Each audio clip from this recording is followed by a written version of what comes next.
नमस्कार। Veterinary pharmacology की इस क्लास में मैं आपका स्वागत करता हूं।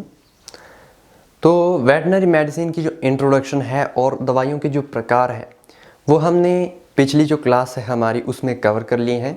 तो आप उस क्लास को ज़रूर से देखना और जो पीडीएफ फाइल है उसको भी आप टाइम टू टाइम उसका जो है वो रिवीजन करते रहें। और मैंने आपसे शेयर भी किया था जो भी नया स्टूडेंट लेकर आएगा तो उसको नेक्स्ट जो हमारे कोर्सेज़ हैं उसमें जो छूट मिलेगी अगर आप उनको भी ज्वाइन करते हैं तो रेट लगभग आपके लिए हाफ हो जाएगा, यानी कि आधा हो जाएगा। बहुत बेनिफिशियल आपके लिए रहेगा अगर आप और जो लड़के हैं उनको हमारे साथ यहाँ पे जोड़ेंगे, क्योंकि धीरे धीरे करके हमारे जो और कोर्सेज हैं उनको भी लाया जाएगा। तो यहाँ पर आज हमारा जो मेन फोकस रहेगा, आज हम बात करने वाले हैं औषध विज्ञान में महत्वपूर्ण शब्दावली। यानी कि दोस्तों आज आप ये मान के चलिए कि आज का हमारा जो वेटनरी फार्माकोलॉजी के रिगार्डिंग जो मतलब इंट्रोडक्शन टाइप थी या कुछ भी था वो सारा कंप्लीट हो जाएगा। इसके बाद हम जो हमारी नेक्स्ट जो क्लासेस चलेंगी वो अब हम मेन मेडिसिन में एंटर कर जाएंगे, यानी कि हम अब ये जान पाएंगे कि ऑक्सी का यूज़ कहाँ होगा, जेंटा का यूज़ कहाँ होगा, एनरोफ्लॉक्सासिन का यूज़ कहाँ होगा, यानी कि इसमें हम डिटेल में अब जाने वाले हैं। तो आज आपकी ये क्लासेस ख़त्म हो जाएंगी।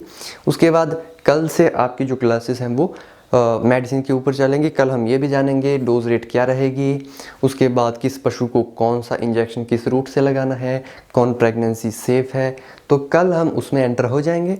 तो आज जो है आप इस शब्दावली को भी ध्यान से सुनिएगा, क्योंकि इनका भी अगर आपको नॉलेज नहीं होगा तो फिर फार्माकोलॉजी स्टडी करने का कोई भी फ़ायदा नहीं है। तो चलिए यहाँ पर हम शुरू करते हैं। हम एक एक चीज़ को ध्यान से समझेंगे।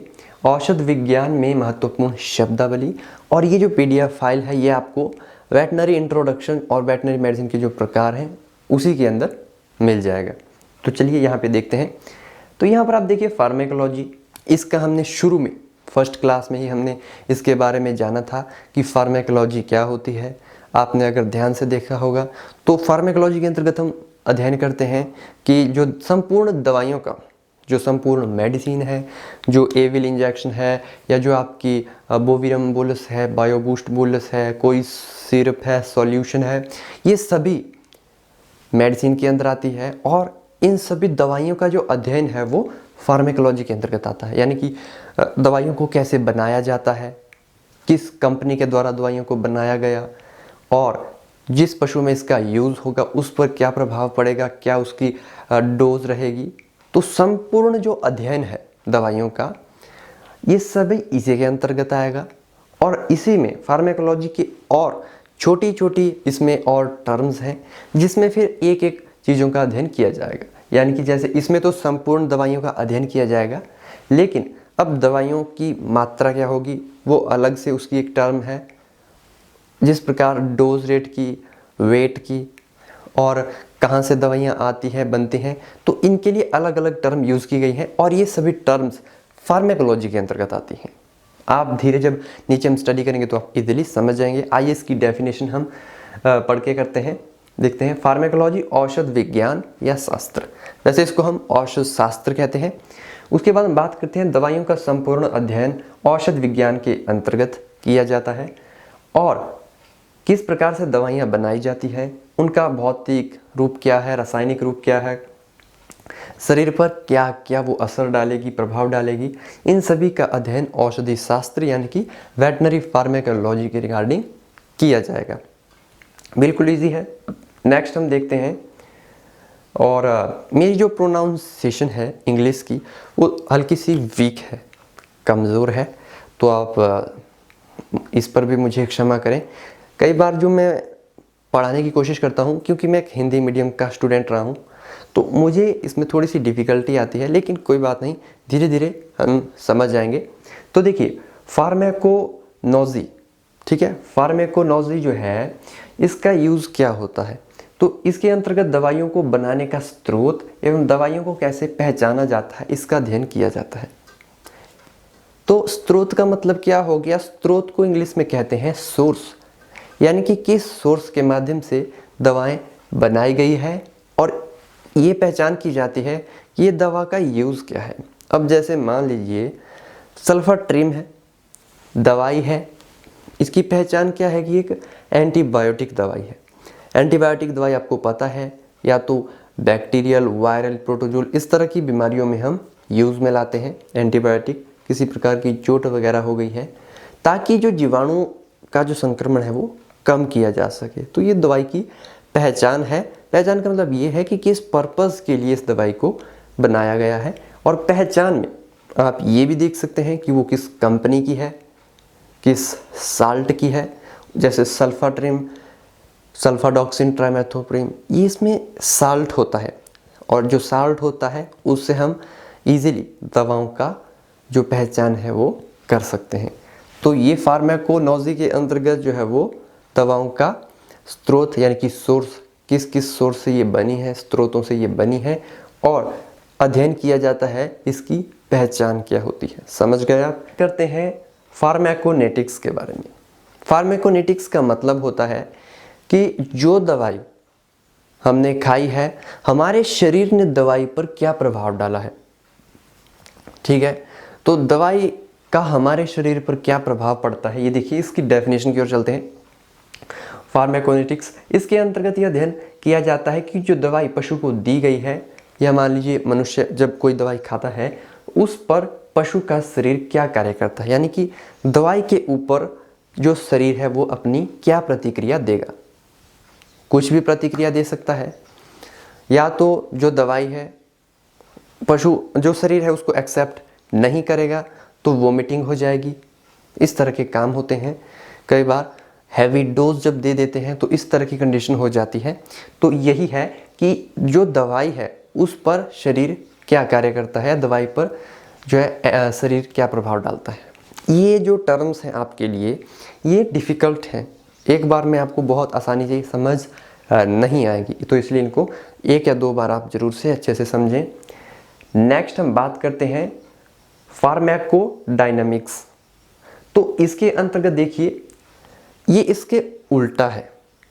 इसमें ऊपर वाले में हमने देखा कि फार्माकोनेटिक्स में हमने ये देखा कि जब हम दवाई खाते हैं तो हमारा शरीर दवाई के ऊपर क्या प्रतिक्रिया करता है। ये इसके उल्टा है।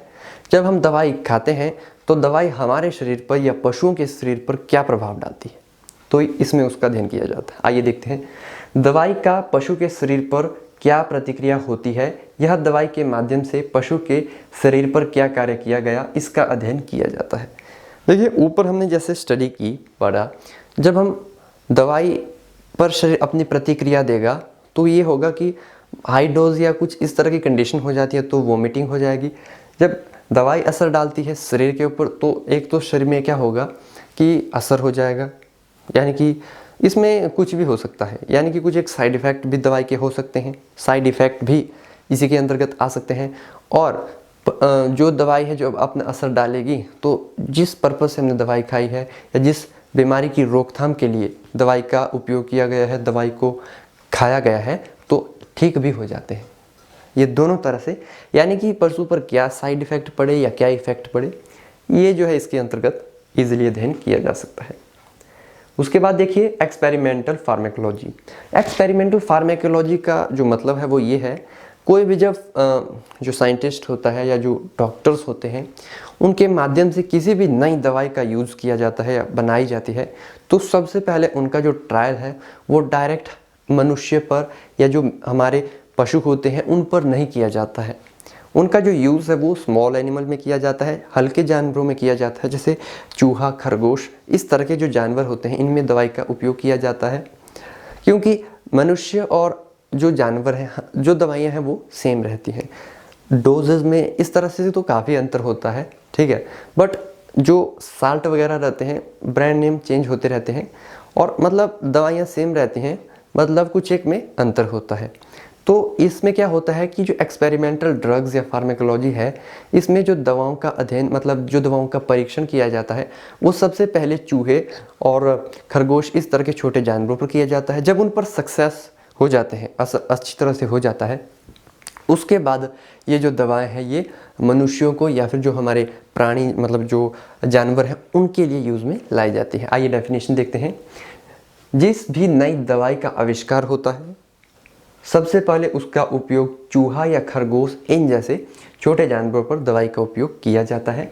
दवाई के प्रभाव को देखा जाता है, अगर ठीक है तो मार्केट में इसको लाया जाता है मनुष्य के लिए, अगर नहीं होता है तो फिर वहीं पर इस पर काम अलग तरीके से किया जाता है, यानी कि फिर इसको जहाँ पर गलती है फिर अलग तरीके से काम किया जाएगा, फिर मनुष्य को और प्राणियों को यह दवाइयों प्रयोग में लाई जाती है। ईजिली आप समझ गए। ये जो परिभाषाएं हैं अगर आप इनको गूगल या फिर नेट पर देखेंगे या किसी किताब में देखेंगे तो इस टर्म में आपको नहीं मिलेगी। इस तरह से वहाँ पर कुछ एक ऐसी शब्दावली का ये यूज़ करते हैं जो कि साधारण इंसान समझ नहीं पाता। अलग तरह से ही ये डेफिनेशंस होती हैं जिनको समझ पाना मुश्किल होता है। पता नहीं कहाँ कहाँ से उठा के ये शब्द लाते हैं, जबकि ईजिली चीज़ें हैं, आम किसान भी इनको समझ सकता है।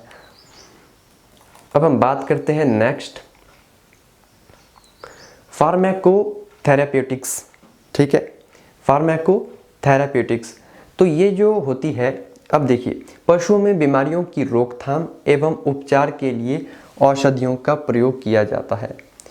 इस जो टर्म का यूज़ है सिंपल है। बीमारियों की रोकथाम के लिए जो इलाज हम करते हैं तो वो इसके अंतर्गत करते हैं। सिंपल सी है, कोई भी इसमें समझाने वाली बात नहीं है। इसको देखिए आप, पशुओं में बीमारियों की रोकथाम, बीमारी को जब हम रोकते हैं, इलाज यानी उपचार माने इलाज के लिए जो मेडिसिन का हम यूज़ करते हैं, प्रयोग करते हैं, वो इसके अंतर्गत उसका अध्ययन करते हैं। ओके, उसके बाद नंबर 7 पर आप देखिए पोसोलॉजी। पोसोलॉजी का अर्थ क्या होता है? पशुओं को दी जाने वाली जो दवाई होती है उसकी मात्रा यानी कि उसकी डोज का अध्ययन। ये जो डोज है इसी में ही तो बहुत सारे लोग अटकते हैं। कैसे अटकते हैं? अब जो डोज है, जो मात्रा है, वो दी जाती है बॉडी वेट के बेस पे, और डोज रेट का जो फॉर्मूला होता है, डोज रेट काफ़ी सारे लोगों को निकालना नहीं आता है दवाओं का, फिर प्रॉब्लम का सामना करना पड़ता है। पशुओं में तो चलो बहुत बार लोगों से आगे पीछे डोज हो जाती है। पशु तो बेजुबान है, वो तो बोल नहीं पाएगा, उसको कोई साइड इफ़ेक्ट भी होगा तो किसान पूरा दिन तो पशु के पास बैठा नहीं होता है, पशु को उसके साइड इफ़ेक्ट होकर पशु खुद ही ठीक हो जाता है। लेकिन अगर इंसानों में हल्का सा भी आप आधा ml भी अगर ज़्यादा लगा देते हैं और अगर उसको पता चल गया कि आपने इस तरह से गलत काम किया है, तो जो डॉक्टर या फिर कंपाउंडर या फार्मासिस्ट जो भी है उसकी तो हालत ख़राब हो जाएगी। और आजकल जो लोग हैं वो अवेयर हैं, इसीलिए काम ऐसा करो कि कोई ना आपको बोले। डोज रेट का कोई बड़ा काम नहीं होता है। एक तो डोज रेट का ये है, इंजेक्शन में ही मेंशन किया होता है कि बड़े जो लार्ज एनिमल है उनको आप इतना दें, छोटे जो जानवर हैं उनको इतनी गोलियां देनी है। बस दिक्कत क्या है, कुछ एक मेडिसिन है जिसमें डोज निकालनी पड़ती है, उनको हम कवर कर लेंगे, फिर प्रॉब्लम ही नहीं रहेगी। कुछ एक जो नई मेडिसिन है मार्केट में वो अभी आई है तो उनका तो साल 2 साल में असर पता चलेगा। अब फील्ड में कोई नई जो दवाई आती है उसका एकदम से भी प्रमोशन या रिव्यू नहीं करना चाहिए। क्यों?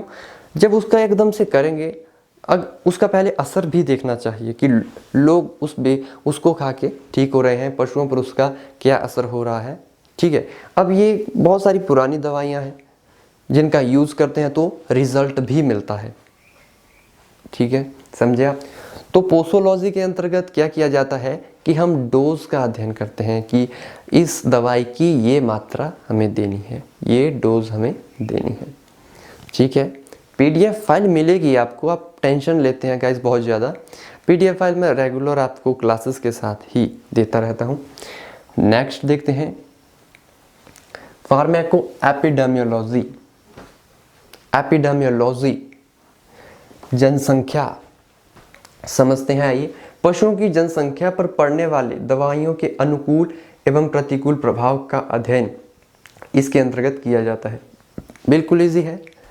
पशुओं की जो संख्या होती है उस पर दवाओं का क्या सही और गलत, क्या अनुकूल और क्या प्रतिकूल जो प्रभाव होता है उसका जो अध्ययन है वो इसके अंतर्गत किया जाता है। देखिए दोस्तों, वैसे ये जो मैं शब्दावली आपको करवा रहा हूँ फील्ड में इसका बहुत ज़्यादा उपयोग नहीं है, ये जो स्टूडेंट स्टडी कर रहा, लेकिन ये टॉपिक एक ऐसा टॉपिक है जो ही वेटनरी फार्मेकोलॉजी के अंतर्गत बचा हुआ था तो इसको कवर कराना भी ज़रूरी था। इसीलिए क्योंकि आपको मैं बता रहा हूँ, ये इस तरह की जो डिटेल से एक एक शब्द और एक एक पीडीएफ फाइल नहीं मिलेगी। बहुत रेयर लोगों के पास ही आपको ये मिलेगी, बहुत ही कम मिलेगी। और ज़्यादातर जो नोट्स हैं वो आपको इंग्लिश में ही मिलेंगे, हिंदी में बहुत कम नोट्स हैं और आई थिंक क्लासेस भी कम हैं। लेकिन मैंने जो प्राइस रखी है, लोग बोल रहे हैं कि बहुत ज़्यादा प्राइस है। गाइस, इन नोट्स को बनाने में मेरी जो हालत होती है, अगर आप एक पीडीएफ फाइल को क्रिएट करना, उसके बाद उस पर काम करना, उसको समझना, उसके बाद इस तरह का पूरा सेटअप तैयार करके, उसके बाद वीडियो रिकॉर्ड करके, उसके बाद क्लासेस को बनाना बहुत मेहनत वाला काम है।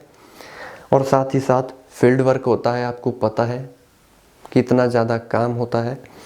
तो तभी मेरा कहने का मतलब ये है, मैं आपसे आपकी पूरी जायदाद तो नहीं मांगता, जो प्राइस रेंज है वही मांगता हूँ, ठीक है। जो नहीं भी ले पाता है क्लासेस, तो वो अपनी एक तो यार, आप पहले अपनी प्रॉब्लम ही शेयर नहीं करते हैं। प्रॉब्लम को शेयर करो, फिर बात करने से हर एक चीज़ का हल निकल जाता है। चलो बाद की बातें हैं, जिन्होंने ज्वाइन किया है उनका टाइम क्यों हम ख़राब करें, ठीक है। ये हम पब्लिक में बोलेंगे, जो हमारी यूट्यूब पे वीडियोस आती हैं उसमें ये बातें चलती रहेंगी। अभी हम काम की बातें करते हैं, ठीक है। तो फार्मेको एपिडेमियोलॉजी आपको समझ आ गया कि संपूर्ण जो ग्रुप होता है, जनसंख्या जो होती है पशुओं की, उस पर दवाओं का क्या अनुकूल और प्रतिकूल प्रभाव होता है, वो इसके अंतर्गत आता है। उसके बाद नेक्स्ट हम देखते हैं तो फार्मेकोफोबिया, ठीक है, फार्मेको। तो इसके अंतर्गत इस प्रकार की किताबों को शामिल करते हैं जिनमें दवाइयों के बारे में संपूर्ण रूप से जानकारी दी गई है। यानी कि कोई भी आप वेटनरी मेडिसिन को उठा के देख लीजिए, कोई भी ऐसी बुक्स, बहुत ही ऐसी रेयर बुक्स जिसमें औषधियों का ज्ञान दिया गया है, औषधियों के बारे में विस्तृत रूप से जानकारी दी गई है, तो वो फार्मेकोफोबिया के अंतर्गत आता है, ठीक है। फोबिया नहीं है ये, ठीक है। आप स्पेलिंग को देखो, फार्मेकोपोइया, यहाँ पे आई थिंक जो पी है वो साइलेंट है। नेक्स्ट हम बात करते हैं मेट्रोलॉजी के बारे में। इसमें देखिए ये दो शब्द आपको देखने को मिलेंगे, भार और माप, यानी कि वेट, माप को बोलते हैं इंग्लिश में मेज़र। जो दवाई होती है उसका वेट लाइक वज़न और उसका जो माप, इसका जो अध्ययन होता है वो मेट्रोलॉजी के अंतर्गत किया जाता है। पशुओं को जब भी आप दवाई दें तो बॉडी वेट बेस पे ही दें। ऐसा नहीं है, फील्ड में अक्सर इस तरह की कंडीशन हम देखने को मिलती है, हाँ भाई ये इसको 10 ml लगा दो, जो इसको 20 लगा दो, इसको फलाना लगा दो। बॉडी वेट ऐसे ही हम मतलब मेनली क्या करते हैं कि आइडिया लगा कर ही जो बॉडी वेट है उसको लगाते हैं। बट जब आप आइडिया लगाते हैं फील्ड में बॉडी वेट का, तो वो सही होना चाहिए। हालांकि 3-4 किलो का बेसिकली फ़र्क हो जाता है। अब कोई 20 kg का है तो हो सकता है वो 24-25 का हो, आप उसको थोड़ी ना उसका बॉडी वेट थोड़ी ना आप इसमें चेक कर रहे हो, मशीन के ऊपर चेक कर रहे हो। आप तो सिर्फ ये थॉट लगा रहे हैं कि इसका वज़न इतना हो सकता है, पर आपका जो थॉट है वो भी सही होना चाहिए, सही होना चाहिए। 1 to 3 kg का चल पड़ता है, लेकिन इससे ज़्यादा का नहीं। बड़े स्पीसीज़ में फिर भी हैंडल किया जा सकता है, बट जो स्मॉल एनिमल है उनमें हमेशा डोज पूरी ही रखें। उनमें गड़बड़ करेंगे आप तो जान भी जा सकती है। इस तरह की दवाइयाँ भी वेटनरी में हैं। तो देखिए मेट्रोलॉजी आप समझ गए, मापन और जो मेज़र है और जो भार है। तो दवाइयों के निर्माण में उपयोग आने वाले विभिन्न भार और माप का जो अध्ययन होता है वो इसके अंतर्गत किया जाता है। नेक्स्ट हम बात करते हैं टॉक्सियोलॉजी। टॉक्सियोलॉजी जो होता है वो इसके अंतर्गत बहुत ही जहरीले और विष, यहाँ पर विषव हो गया है तो यहाँ पर विष है, ठीक है, पॉइजन का निर्माण करने वाले पदार्थों का संपूर्ण अध्ययन करते हैं। यानी कि इसके अंतर्गत हम उन दवाओं का या उन पदार्थों का अध्ययन करते हैं जो पॉइजन वाला जो केस होता है, बहुत सारे विषैले पदार्थ होते हैं, घास होती है, उन सभी का अध्ययन टॉक्सियोलॉजी के अंतर्गत किया जाता है, ठीक है। नेक्स्ट हम देखते हैं ड्रग, दवाई। पता है आपको ड्रग को हिंदी में दवाई कहते हैं। वे सभी पदार्थ या तत्व जिनका उपयोग पशुओं की बीमारी की रोकथाम, इलाज और पहचान हेतु करते हैं वह ड्रग या औषधि कहलाते हैं। सिंपल सा है, कोई दिक्कत वाली बात नहीं है, समझ में आ गया होगा आपको। देखिए, वे सभी पदार्थ या तत्व जिनका इस्तेमाल पशुओं की बीमारी की रोकथाम, इलाज और पहचान हेतु करते हैं। हर एक ड्रग का यूज़ इसी पर्पज से किया जाता है और हमेशा दवाई का यूज़ बिना, अगर कोई इंसान ठीक है तो उसको दवाई क्यों देनी, बीमारी में ही दवाई का यूज़ होता है। जब कोई पशु बीमार होता है, कोई रोगी होता है, उसी को ही दवाई दी जाती है। वैसे नॉर्मल किसी भी बीमारी को रोकने के लिए पहले वैक्सीनेशन का यूज़ बेशक हो सकता है, पर ऐसा नहीं है कि आपको पता है, आपको क्या पता कि कल आपको बुखार आएगा तो आप क्या पहले ही बुखार की दवाई खा लोगे, तो ये ऐसा नहीं होता है। बीमारी हो जाती है तो उसके बाद ही दवाई का यूज़ मेनली किया जाता है। उसके बाद हम बात करते हैं फार्मेसी। तो इसके अंतर्गत अलग अलग प्रकार की दवाइयों को एकत्रित किया जाता है, उसके बाद अलग अलग रूपों में मिलाया जाता है, खुराक के रूप में उन्हें तैयार करके फिर दिया जाता है। तो इन सभी का जो अध्ययन होता है वो फार्मेसी के अंतर्गत किया जाता है। जैसे फार्मासिस्ट जो होता है वो फार्मेसी करते हैं और आई थिंक 2 साल का डिप्लोमा है ये भी, और इसके अंतर्गत संपूर्ण मेडिसिन का अध्ययन आता है। तो फार्मेसी में आप समझ लें कि इसके अंतर्गत अलग अलग प्रकार की दवाइयों, यानी कि अलग अलग जो साल्ट होते हैं उनके अंतर्गत औषधि इकट्ठा करना, उनका अलग अलग रूप में मिलाना, खुराक, ये सभी इसके अंतर्गत आता है। उसके बाद हम बात करते हैं मैटेरिया मेडिका। तो अलग अलग प्रकार के रोगों के उपचार के लिए दवाई तैयार करने के जो स्रोत होते हैं उनकी तैयारियों, उनका वितरण, उनका उपयोग का अध्ययन इसके अंतर्गत किया जाता है। समझिए आप, अलग अलग प्रकार की जो बीमारियां होती हैं, ठीक है, उनके उपचार के लिए जो दवाइयां होती है उनको तैयार करने के जो स्रोत होते हैं, जैसे एफएमडी के लिए कोई अलग दवाई लगेगी, ट्यूबरकुलोसिस के लिए कोई अलग दवाई लगेगी, तो उन सभी दवाइयों को बनाने के लिए जो मटेरियल या जो स्रोत जो यूज़ होगा वो सभी का अध्ययन इसी के अंतर्गत किया जाता है। नेक्स्ट हम बात करते हैं थेराप्यूटिक्स, यानी कि वेटनरी फार्माकोलॉजी, औषध जो शास्त्र का उपयोग करके बीमारी का इलाज करना। वेटनरी फार्माकोलॉजी की अच्छी तरह से स्टडी करके, अध्ययन करके, उसके अनुसार जब इलाज किया जाता है बीमारियों का और औषधि का जो इस्तेमाल किया जाता है तो वो इसी के अंतर्गत किया जाता है। नेक्स्ट हम बात करते हैं डाइटिक थेरेपी। इसके अंतर क्या जाता है कि भोजन को नियंत्रण में रखा जाता है। देखिए, इसके अंतर्गत भोजन की क्षमता को या जो मात्रा होती है उसको नियंत्रित किया जाता है और बीमारी का उपचार किया जाता है। कई बार बोलता है डॉक्टर कि आपको इस दवाई का उपयोग करने के लिए कम खाना है। उसी प्रकार ये है कि कुछ एक दवाइयाँ होती हैं जिनको खाते ही आपको अपने डाइट का भी इस्तेमाल कम करना होता है, भोजन का कम उपयोग करना होता है, तो वो डाइटिक थेरेपी में आता है।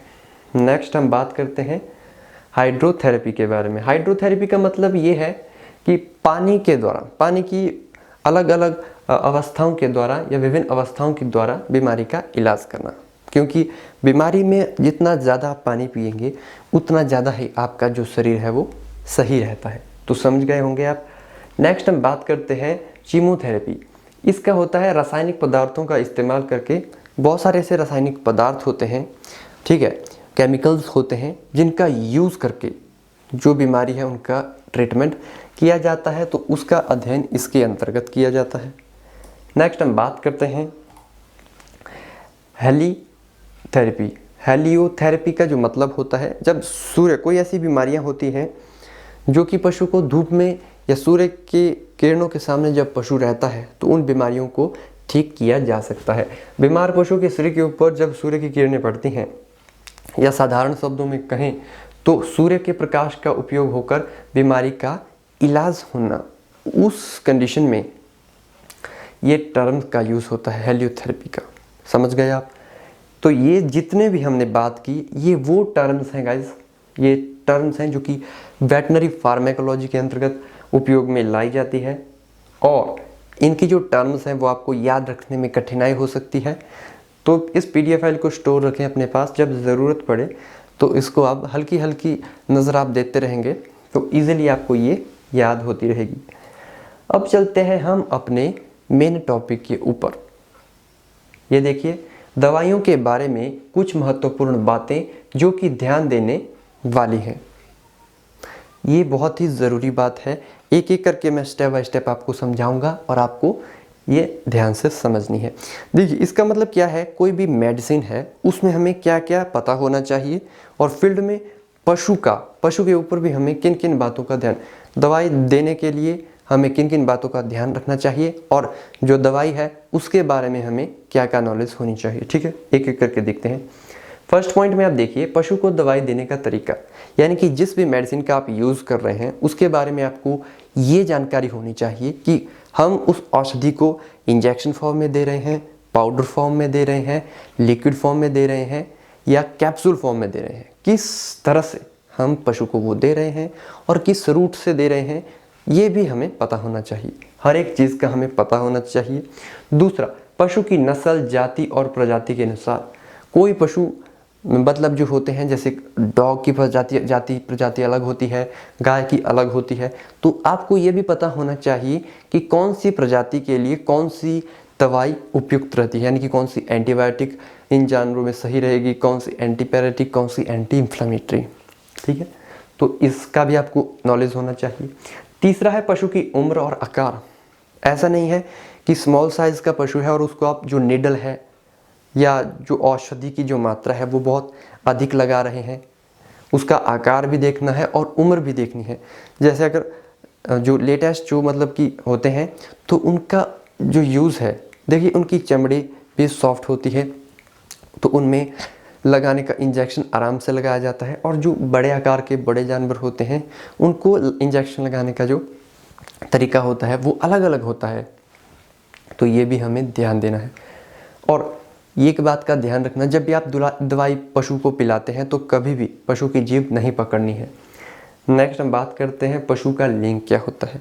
पशु का लिंग हमेशा याद रखना चाहिए, नोट करना चाहिए। मेल और फीमेल, बहुत सारे ऐसे इंजेक्शन मेडिसिन होती हैं जिनका सिर्फ फीमेल में ही उपयोग होता है, मेल में उनका कोई भी रोल नहीं होता है, तो इसका भी आपको अच्छी तरह से नॉलेज होना चाहिए।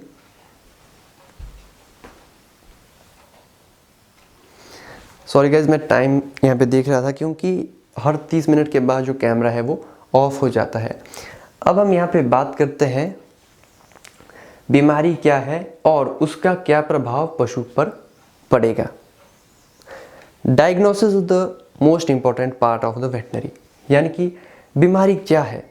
जैसे पशु में एग्जाम्पल के तौर पर मानो कि पशु में आपके स्ट्रेप्टोकोकस के रिगार्डिंग कोई बीमारी हो गई है जो कि पशु में मैस्टाइटिस करवाता है। अब पशु में मैस्टाइटिस है तो आपको नॉलेज होना चाहिए कि मैस्टाइटिस में हम कौन कौन सी दवाओं का इस्तेमाल करते हैं, कौन कौन सी मेडिसिन का यूज़ इसके अंतर्गत हम कर सकते हैं। तो इसका नॉलेज आपको होना चाहिए, पशु में बीमारी क्या है और उसका प्रभाव पशु पर क्या पड़ रहा है। जब आप कारणों का पता करेंगे, प्रभाव का पता करेंगे, तो उसके बाद ट्रीटमेंट करना इजी है। मतलब कि डायग्नोसिस बहुत इम्पॉर्टेंट है। अगर आप अच्छी तरह से डायग्नोस कर लेंगे तो फिर डायग्नोस बेस पे आप ट्रीटमेंट देंगे, आपको रिजल्ट मिल जाएगा। नेक्स्ट हम बात करते हैं दवाई देने की मात्रा, यानी कि पशु को दवाई देने की मात्रा। सेम वही आ गया, डोज रेट आपकी कौन सी मेडिसिन की क्या डोज रहेगी। Dose rate is the most important. यहाँ पे डोज रेट बहुत जो महत्वपूर्ण रोल अदा करती है, तो दवाई देने की भी मात्रा हमें ध्यान देनी है।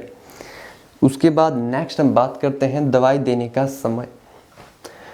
फील्ड की मैं आपके साथ बात करूं, देखिए कई बार क्या होता है, एआई के चक्कर में लोग जब किसी पशु का ट्रीटमेंट करते हैं तो जल्दी के चक्कर में, मान लो जो दवाई होती है उसका एक टाइम होता है। मान लो आज आपने 5 बजे किसी को इंजेक्शन लगाया किसी दवाई को, अब जो दवाई है बहुत सारी 24 घंटे तक असर करती है, कोई 72 आवर्स तक असर करती है, कोई 48 घंटों तक असर करती है। टाइम पीरियड आपको पता होना चाहिए कि कौन सी दवाई पशु में कितने समय के लिए असर करती है। तो मान लो आज 5 बजे हमने कोई इंजेक्शन लगाया और 24 घंटे के बाद दोबारा से हमने वो इंजेक्शन पशु में लगाना है। अब कई बार क्या होता है कि आज तो लगा दिए, लेकिन अगले दिन जो पशु चिकित्सक है उसको समय नहीं होता है, तो वो क्या करता है कि दिन में 12 बजे ही इंजेक्शन लगा के चला जाता है। तो जो पिछली दवाई है जब उसका असर ख़त्म होने वाला होता है तो उस समय जब जो दूसरी दवाई है उसको लगाते हैं तो वो बेहतरीन, वो एक रूटीन में वर्क करता है। अभी एक दवाई का पूरा असर नहीं हुआ होगा, आप फिर से उसी दवाई को लगा देंगे और फिर तीसरे दिन भी उसी दवाई को लगा देंगे, तो ये थोड़ा सा गलत है, इस पर ध्यान दीजिएगा। और दवाई का असर जब ख़त्म होने वाला होता है तो उस समय जब आप दूसरा डोज देते हैं पशु को, तो ना तो पशु को साइड इफ़ेक्ट होगा बहुत अधिक, ना पशु पर जो इंजेक्शन है उसका दुष्प्रभाव नहीं पड़ेगा। तो ये ध्यान रखना है। पशु का वज़न कितना है, वज़न होना चाहिए। पशु का वज़न कम है तो कम दवाई जाएगी, पशु का वज़न ज़्यादा है तो ज़्यादा दवाई जाएगी। और पशुपालक भाइयों ने भी अगर इस क्लासेस को ज्वाइन किया है तो उनके लिए भी बेहतरीन जानकारी ये रहेगी। ठीक है, तो ये आपको पता होना चाहिए कि पशु का वज़न कितना है, नहीं है। तो इस पर देखेंगे हम, प्रैक्टिकली आपको बताने की कोशिश करेंगे कि किस तरह से पशु का वज़न ज्ञात किया जाता है। नेक्स्ट देखिए, दवाई का पशु पर क्या प्रभाव पड़ेगा, ये आपको पता होना चाहिए कि दवाई का पशु पर क्या सही असर होगा और इसके जो साइड इफ़ेक्ट हैं उसके बारे में आपको जानकारी होनी चाहिए और पहले ही आप शेयर कर दें। अब जैसे मान लो ऑक्सी है, ऑक्सी टेट्रासाइक्लिन जब हम इंट्रामस्कुलर रूट से एनिमल को लगाते हैं तो इरिटेट करता है। जब आप उसको लगाते हैं तो पशु घुमाव मारेगा, इरिटेशन करेगा, बैठ जाएगा, इधर उधर उछलेगा, कई कई तो बहुत ज़्यादा जो है आवाज़ निकालते हैं, तो ये इरिटेट करता है, बैलों को बहुत ज़्यादा ये इरिटेट करता है ऑक्सी। तो वो आपको पशुपालक को पहले ही बता देना है कि देखिए ये इंजेक्शन हम लगा रहे हैं, तो ये इंजेक्शन कुछ इस तरह की प्रतिक्रिया पशु पर करेगा, तो आपको घबराना नहीं है। जैसे आप इंजेक्शन लगाते हैं उसके बाद जब पशु की वो ओनर कंडीशन देखता है तो वो घबरा जाते हैं, वो कहते हैं कि एक पता नहीं किस तरह से या तो इसने गलत इंजेक्शन लगाया है।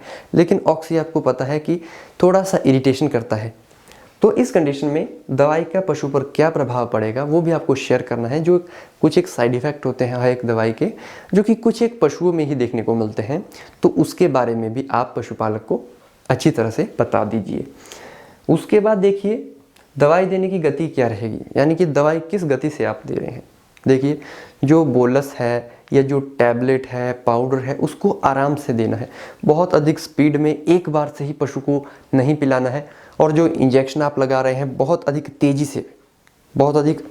से भी नहीं, आराम से जब हम नीडल को लगाते हैं तो आराम से हमने वो इंजेक्शन का यूज़ करना है। अब बोलस या सिरप भी आप पिलाते हैं घोल के या किसी भी तरह से, तो एक बार में ही पूरी दवाई नहीं पिलानी है। आप उसको ये कर सकते हैं, पहले थोड़ा सा पिलाएं, उसके बाद पूरा उसको अंदर जाने दें और देखें कि कहीं पशु को श्वास की नली में तो नहीं गया है। इस तरह की प्रोटेक्शन रखनी पड़ती है। ठीक है, इन छोटी छोटी बातों को हम ध्यान नहीं देते, फिर जो हमें खामियाजा है वो भुगतना पड़ता है। तो समझ गए आप। नेक्स्ट हम देखते हैं, सारे पैरामीटर को चेक करने के बाद बीमारी का अच्छी तरह से डायग्नोसिस करना और उसी आधार पर दवाई का उपयोग करना। ये हमने पहले भी बात की ऊपर, डायग्नोसिस बेस्ट है। डायग्नोसिस जब आप सही तरह से करेंगे तो आप इजीली फिर उस बेस पे ट्रीटमेंट कर पाएंगे। कौन सी दवाई प्रेगनेंसी सेफ है, कौन सी दवाई प्रेगनेंसी सेफ नहीं है, इस बात का ध्यान होना चाहिए। बहुत अच्छा है, प्रेग्नेंट पशु को जब आप प्रेगनेंसी अनसेफ दवाई लगाएंगे तो गलत हो जाएगा। मतलब यहाँ पे ये है कि प्रेग्नेंट पशु को हमेशा जो प्रेगनेंसी सेफ इंजेक्शन होता है वही लगाना चाहिए। प्रेग्नेंट पशु को कभी भी प्रेगनेंसी अनसेफ इंजेक्शन नहीं लगाना है, नहीं तो कई तरह की दिक्कतें आ सकती हैं। दवाई की संपूर्ण जानकारी होनी चाहिए। ये कुछ एक नीचे मैंने दिए हैं आपके लिए, जैसे रूट, किस रूट से हम लगा रहे हैं, इंट्रामस्कुलर, इंट्रावेनस, सबकट, इंट्रापेरिटोनियल, किस तरह से हम पशु में दवाई दे रहे हैं, तो रूट का पता होना चाहिए। यूजेस, जो दवाई आप उपयोग में ला रहे हैं उसका संपूर्ण ज्ञान, कब कौन सी बीमारी में उसका यूज़ करेंगे वो पता होना चाहिए। डोज रेट का आपको पता होना चाहिए कि छोटे पशुओं में कितनी होगी, बड़े पशुओं में कितनी होगी। उसके बाद साल्ट का आपको नॉलेज होना चाहिए कि उस दवाई में क्या साल्ट पड़ा है और किस ब्रांड या किस कंपनी की वो दवाई है। प्राइस का भी आप अगर नॉलेज रखें तो अच्छा है, आप बता पाएंगे। कई बार क्या होता है कि बहुत अधिक पशुपालक कहता है कि आप इस तरह की मेडिसिन का उपयोग करें क्योंकि हमारे पास बहुत ही कम पैसे होते हैं। तो प्राइस अगर आपको पता होगा तो आप उस तरह की ट्रीटमेंट दे सकते हैं ताकि पशुपालक का ज़्यादा खर्चा भी ना हो और पशु भी ठीक हो जाए। स्टोरेज, यानी कि कहाँ स्टोरेज करना है, कितने टेम्परेचर पर रखना है, तो इस तरह पैकेजिंग आपको नॉलेज होना चाहिए। 100 ml की है या फिर 10 ml की है, 5 ml की है, जो पाउडर है वो कितने ग्राम का आता है, जो सिरप है वो कितने ml का आता है, जो बोलस है एक पैकेट में 4, इस तरह की पैकेजिंग का आपको नॉलेज होना चाहिए। उसके बाद इफ़ेक्ट और साइड इफ़ेक्ट, पशु पर ये क्या अच्छे असर करेगी, उसके कुछ साइड इफ़ेक्ट हैं। मेडिसिन की एक्सपायरी डेट के बारे में भी आपको नॉलेज होनी चाहिए, क्योंकि अगर आप एक्सपायरी पशु को दवाई देंगे तो बहुत अधिक दिक्कत होगी, बहुत ही खतरनाक दिक्कत होगी। एक्सपायरी डेट, जो दवाइयाँ एक्सपायर हो गई हैं उनको डिस्कार्ड कर दें, और एक्सपायरी डेट वाली दवाओं का कभी भी यूज़ मत कीजिएगा। दवाई कौन कौन से पदार्थों को मिलाकर बनी है, जैसे ईच ml कंटेन्स करके दवाइयों के पीछे आता है कि उस दवाई में कौन कौन से साल्ट या फिर कौन कौन सी चीज़ें पड़ी होती है, तो उसका आपको नॉलेज होना चाहिए। और आपको ये भी, जो बातें हमने पहले की, दवाई कितने समय तक असर करेगी और कितने समय के बाद दोबारा से उसका यूज़ किया जाएगा, इसके बारे में भी हमने पहले डिस्कशन की, तो ये आप समझ गए होंगे। तो यहाँ पर लास्ट पॉइंट ये है कि बीमारी का भी संपूर्ण ज्ञान होना चाहिए कि कौन सी जो दवाई है उसका जो उपयोग है वो हमें कौन सी बीमारी के ऊपर करना चाहिए। ये वीडियो थोड़ी सी लंबी आपको ज़रूर से मिलेगी, बट इसमें जो बातें हैं वो बहुत ही ज़्यादा ज़रूरी हैं, तो पूरा मैंने आपको यहाँ पे बता दिया है, ठीक है। मतलब कुछ एक बातें जो इस पॉइंट ऑफ व्यू के अंदर हैं वो यहाँ पर हमने अपर यानी कि ऊपर भी यहाँ पे हमने डिस्कस कर ली है। इस पीडीएफ को गाइज आप मजाक में मत लें। आप ये, या तो आप बोर हो रहे होंगे इन क्लासेस को देख के कि इनका हमारे से क्या रिलेट, लेकिन बहुत रिलेट है। इनके बारे में शायद ही जो बहुत ज़्यादा नॉलेज रखता होगा उसी को पता होगा, बाकी कम ही लोगों को इसके बारे में कहते हैं, क्योंकि ये दवाइयाँ जो होती है इन्हीं का ही तो आप यूज़ करेंगे। जो रूट मैंने आपको बताया उसी के माध्यम से आप, कोई भी दवाई है उसी रूट के माध्यम से जाएगी जो हमने बातें की। इनमें से जो हम दवाइयाँ का पढ़ेंगे उन्हीं को आप फील्ड में यूज़ करेंगे। डोज रेट जो मैं आपको बताऊंगा उसी बेस पे दी जाती है। एक्सपायरी डेट, हर एक चीज़ देखी जाती है, यूजेस, ठीक है। तो इस लेक्चर को मैं बहुत अधिक लंबा ना करते हुए यहीं पर एंड करते हैं।